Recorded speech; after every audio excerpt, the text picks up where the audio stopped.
Omulungi aliyo ku Dr. Kwefu channel tukubuuzaako oli otya obulamu butambula butya kasubire butambula nga wabala nga butatambula nga wabala just hang in there small tujja kuba tusemuvula nga tuvaawo kakati mu 2021 twalonda abakulu abalina tukulembera mu bifo ebyenjawulo ng'ababaka ne other positions naye kati wetwogerera tugenda yingira second half ey'okubanga batukulembera kakati kyetugenda okola wano ku Dr. Kwefu channel tugenda tukubuuliza ababaka ab'enjawulo gwe ng'obabuuza ebibuuzo so wano kyetwagala mu comment section teekawo ekibuuzo kyoyagala okubuuza omubaka gw'oyagala tugenda kuba tutandika n'omubaka David Luchams KALWANGA omubaka w'e Busujju so ekibuuzo kyonna ky'obuuza wansi w'eno video tugenda kuba directly tukidirecting omubaka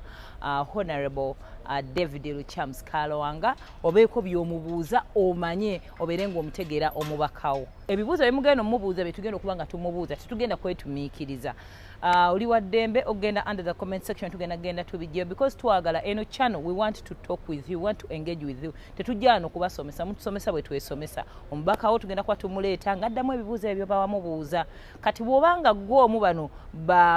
ababuuliza mu kamooli tuyagala abantu kulaba oba lumu kiwanvu basically enamba yaffe yiyo osobola oweerezaako oba voice note oba okkubako oba otteekako whatsapp message naye nga kyandibadde kirungi ne tuweerereza wano mu comment section ne tukubaganya ebirowoozo ababaka ab'enjawulo tugenda kubatuukirira mu bifo eby'enjawulo baddemu ebibuuzo byammwe thank you keep it respectful be cooperative tuwuliziganye twagalane tukuumagane mukama katonda abakuume